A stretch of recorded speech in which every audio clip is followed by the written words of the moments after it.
ABVP రాష్ట్ర కార్యదర్శి ఝాన్సీ పైన జరిగినటువంటి దాడి అమానుషమైనటువంటి దాడి సభ్య సమాజం తలదించుకునేలాగా ఉంది. దీన్ని విశ్వ హిందూ పరిషత్ తీవ్రంగా ఖండిస్తూ ఉంది. పోలీసు ఉన్నతాధికారులు వెంటనే స్పందించి ఆ యొక్క దాడికి పాల్పడ్డటువంటి వ్యక్తులపైన క్రమశిక్షణ చర్యలు తీసుకోవాలని విహెచ్పి డిమాండ్ చేస్తూ ఉంది. అదేవిధంగా మేము ఇవాళ రాష్ట్ర హైకోర్టును కూడా విశ్వ హిందూ పరిషత్తును నేను అడగదలుచుకున్నా. హైకోర్టు స్థలం వివాదమైంది.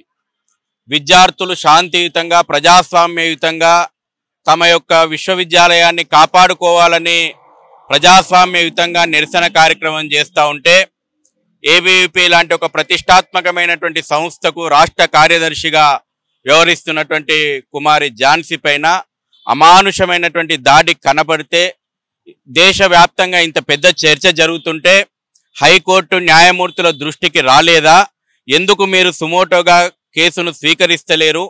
ఇదేనా మహిళా లోకానికి విద్యార్థి లోకానికి హక్కులకు ఇచ్చేటువంటి గౌరవము? నేను ఎందుకు మిమ్మల్ని సుమోటోగా స్వీకరించాలని అంటున్నానంటే హైకోర్టుకే కేటాయించినమని చెప్పి ఈ ప్రభుత్వము అక్కడ మానవ హక్కులను ఉల్లంఘిస్తూ ఉంది. హైకోర్టు పేరు చెప్పి విద్యార్థుల మీద అమానుషమైనటువంటి దాడులు చేస్తూ ఉంది.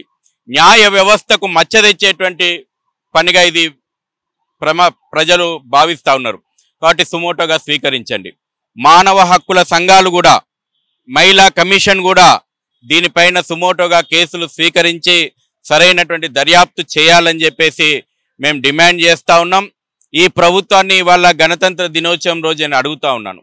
ఇవాళ విశ్వ హిందూ పరిషత్ మేము డిమాండ్ చేస్తూ ఉన్నాం. ఇవాళ గణతంత్ర దినోత్సవం వేళ ఒక పక్కన మహిళా సాధికారిత చాటే విధంగా యావత్ దేశం కూడా గర్వపడే విధంగా మహిళా సాధికారిత ఈ దేశం చాటింది. కానీ తెలంగాణ రాష్ట్రం లోపట భవిష్యత్తు భారతాన్ని కోసం పోరాడుతున్నటువంటి ఒక మహిళ ఏబీవీపీ రాష్ట్ర కార్యదర్శి పైన అమానుషమైనటువంటి దాడి జరిగితే ఈ రాష్ట్ర హోంమంత్రికి దున్నపోతు మీద వర్షం పడ్డట్టు కూడా లేదు. ఈ రాష్ట్ర ముఖ్యమంత్రికి దున్నపోతు మీద వర్షం పడ్డట్టు కూడా లేదు. పోలీసు అధికారులకు స్పందన లేదు. ఇది భవిష్యత్తు లోపల ఖచ్చితంగా మీరు మూల్యం చెల్లించుకుంటారని కూడా విశ్వ హిందూ పరిషత్ తెలియజేస్తూ ఉంది.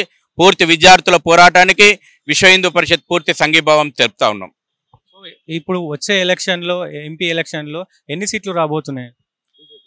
ఇప్పుడు అది సబ్జెక్టు కాకపోవచ్చు, సరే పర్లేదు. ఎన్ని సీట్లు అనేది కూడా మేము ముందు కూడా మా యొక్క కార్యాచరణ ఏది చూసుకున్నా పొలిటికల్ గానే, అంటే ఇటు కాంగ్రెస్ ప్రభుత్వం కావచ్చు, అటు బీజేపీ కావచ్చు, ఇటు బీఆర్ఎస్ కావచ్చు, ఏది తీసుకున్నా కానీ పొలిటికల్ గానే చూస్తున్నారు.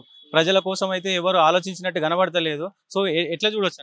అది మీరు చెప్పినట్టయితే పొలిటికల్ గా చూస్తున్నారంటే ఇప్పుడు ఈ ఇష్యూకి సంబంధించింది అయితే పొలిటికల్ అయితే కాదు. ఇదంతా కూడా మేము ఏంటంటే ఇప్పుడు చేసిన వాళ్ళ వర్షన్ ఏంటంటే ఇది వరకు బీఆర్ఎస్ ప్రభుత్వంలో ఏబీవీపీ ఎప్పుడు కూడా ఇలాంటి ఘటనలకు, అంటే ఇలాంటి చర్యలు తీసుకోలేదు. ఇప్పుడు కాంగ్రెస్ వచ్చిన 50 రోజులు కూడా కాలేదు, అన్ని ధర్నాలు చేస్తున్నారు ఏబీవీపీ వాళ్ళు అనేది వాళ్ళ వర్షన్. ఎట్లా ఖండిస్తారు? ఇప్పుడు సమస్య అయితే ఉన్నది కదా.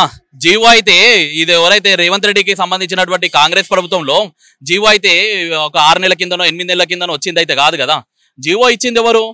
జీవో ఇచ్చింది రేవంత్ రెడ్డికి సంబంధించినటువంటి ప్రభుత్వమే కదా. మరి జీవో యూనివర్సిటీకి అయితే వాళ్ళైతే ఇచ్చినారు కదా, 100 ఎకరాలు అయితే వాళ్ళైతే తీసుకుంటున్నారు కదా. మరి జెన్యున్ గా మాకు ఆడ సమస్య కనిపించింది కాబట్టి మేము అడిగినాము. అది ఎందుకో మేము ఉస్మానియా యూనివర్సిటీ కాడ పోయి మేము ఎందుకో ధర్నా చేయలేదేంది? మేము రాజకీయాలు చేసినటువంటి వ్యక్తులం కాము. విద్యార్థి పరిషత్, అఖిల భారతీయ విద్యార్థి పరిషత్ ఒక పర్సెంట్ కూడా రిటర్న్ ఆశించకుండా నిజాయితీగా విద్యార్థుల కోసము, విద్యార్థి లోకం కోసము ఆలోచించేటువంటి ఆర్గనైజేషన్ అఖిల భారతీయ విద్యార్థి పరిషత్. ఎక్కడ కూడా స్వార్థంగా కానీ రాజకీయ పరంగా కానీ ఆలోచించేటువంటి ఆలోచన వాళ్ళకి ఎక్కడ కూడా ఉండదు. 100 ఎకరాలు పోతుంది. కావాలంటే చూడండి, మీరు టీవీ డిబేట్లలో పెట్టండి. అదే రేవంత్ రెడ్డి గారిని రమ్మని చెప్పండి, టీవీ డిబేట్లలో కూర్చొని నేను జీవో పాస్ చేసింది అబద్ధం అని చెప్పని చెప్పండి. 100 ఎకరాలు ఇస్తున్నటువంటిది అబద్ధం అని చెప్పండి. 100 ఎకరాలలో 30 నుంచి 40 ఏళ్ళగా పెంచుతున్నటువంటి కొన్ని అరుదైనటువంటి జాతుల వృక్షాలు లేవని చెప్పండి. అక్కడ జరుగుతుంది అయితే అన్యాయం కదా. కొన్ని వృక్ష సంపదాలు ఉన్నాయి, కొన్ని క్రాస్ చేసినటువంటి కొన్ని అంటుకట్టు లాంటి వ్యవస్థ ద్వారా కొన్ని మొక్కలను సృష్టించినటువంటి వ్యవస్థ ఆడు ఉన్నది. అది లేదని చెప్పేసి రేవంత్ రెడ్డి గారు చెప్పగలుగుతారా? చెప్పలేరు కదా. అవి నిజమైనప్పుడు మేము చేస్తున్నటువంటిది రాజకీయం ఎందుకు అవుతుంది? అది ఫైనల్ గా డిమాండ్స్ ఏం చేస్తారు అన్నారు? డిమాండ్స్ ఏం లేదు. మేమేమంటున్నామంటే మరీ మా అన్న వాళ్ళు కావచ్చు, మేము కావచ్చు, విద్యార్థి పరిషత్ కావచ్చు, బీజేపీ కావచ్చు, లేకపోతే బీజేపీ కావచ్చు, ఎవరైనా సరే సమాజంలో యూనివర్సిటీకి సంబంధించినటువంటి జాగాని ఎట్టి పరిస్థితులలో ఎవరికి కూడా అలాట్మెంట్ చెయ్యొద్దు. అది ఎవరి అవసరం కోసమైనా సరే. యూనివర్సిటీలు పెట్టింది ఏంటంటే భవిష్యత్ తరాల్లో విద్యార్థుల యొక్క సంఖ్య పెరుగుతుంది, రిసెర్చ్ చేయాల్సినటువంటి అవసరం చాలా ఉంటుంది, రీసెర్చ్ సెంటర్లను ఇంట్రడ్యూస్ చేయాల్సినటువంటి అవసరం చాలా ఉంటుంది. కాబట్టి ఆ స్థలము సరిపోదు మనకు ఫ్యూచర్లో. మంచి అవుట్పుట్, మంచి పరిశోధకులని, మంచి ఉన్నతమైనటువంటి విద్యార్థులను తయారు చేయాలంటే యూనివర్సిటీకి సంబంధించినటువంటి జాగాను ఎట్టి పరిస్థితుల్లో ఒక గజం కూడా వదలొద్దు. గతంలో హైదరాబాద్ సెంట్రల్ యూనివర్సిటీకి సంబంధించింది కావచ్చు, ఉస్మాన్ యూనివర్సిటీకి సంబంధించింది కావచ్చు, గతంలో ప్రభుత్వాలన్నీ కూడా కబ్జాలు చేసి ఎవరికొకరికి దారాదత్తం చేసినటువంటి సందర్భాలు మనం చూసినాం. ఇప్పుడు ఎవరైతే రేవంత్ రెడ్డి గారు ఉన్నారో ఇప్పుడు కూడా ఆయన కూడా అదే తప్పు చేస్తున్నారు. మేము ఖచ్చితంగా ముక్కుసూటిగా ఎటువంటి నిర్మోహమాటం లేకుండా మేము రేవంత్ రెడ్డి గారికి హెచ్చరిస్తున్నాము. గతంలో చేసినటువంటి ప్రభుత్వము తప్పులకు శిక్షగా ప్రభుత్వాన్ని కోల్పోవడం జరిగింది. నువ్వు కూడా ఇదే తప్పు చేస్తే యావత్ రాష్ట్రంలో ఉన్నటువంటి విద్యార్థులమంతా కూడా ఒకరైతారు. వారికి తోడుగా బీజేవైఎం కూడా తోడుగా అయ్యి ఉద్యమాలు చేస్తాం. నిన్ను కూడా దింపి మా యొక్క జాగలన్నింటిని కూడా కాపాడుకునే ప్రయత్నం మేము చేస్తాం. ముఖ్యంగా వ్యవసాయ విశ్వవిద్యాలయము ఎక్కడైనా ప్రపంచం లోపట నగరాలకు దూరంగా వ్యవసాయ విశ్వవిద్యాలయాలు ఏర్పాటు చేస్తారు. పొల్యూషన్ ఫ్రీ ఉండాలి అట్మాస్ఫియరు. ఇవాళ హైకోర్టును తీసుకుపోయి అక్కడ పెట్టేస్తే రోజు ఆ విశ్వవిద్యాలయం నుంచి సాగేటువంటి రాకపోకలు అసలు వ్యవసాయ విశ్వవిద్యాలయానికి అర్థం లేకుండా పోతుంది. అక్కడ జరిగేటువంటి ఏ ప్రయోగాలు కూడా సరైనటువంటి ఫలితాలు ఇచ్చేలాగా ఉండదు. కాబట్టి హైకోర్టు ఫస్ట్ ఎక్కువ బాధ్యత ప్రభుత్వాలు రాజకీయాలు ముడిపెట్టి నిర్ణయాలు తీసుకుంటున్నాయో కానీ ఇప్పుడు తీవ్రంగా ఆలోచన చేయాల్సింది హైకోర్టే.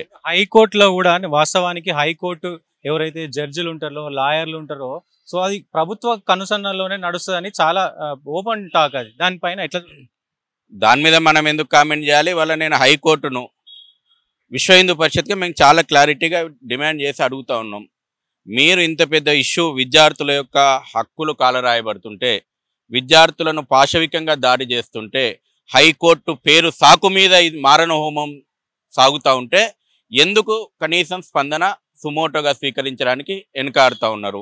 వ్యవసాయ విశ్వవిద్యాలయం లోపట తీసుకొచ్చి హైకోర్టు పెట్టి ఆ ఏరియాను పొల్యూట్ చేయడము, రాబోయే పరీక్షలకు వ్యవసాయ ఉత్పత్తుల మీద జరిగేటువంటి పరీక్షలకు ఆటంకం కలిగించడానికి హైకోర్టుకు స్వయంగా అంగీకారం ఉందా? ఇవాళ ప్రభుత్వం నిర్ణయాలు ఏమైనా హైకోర్టుకు తిరస్కరించాల్సిన అవసరం కూడా ఉంది.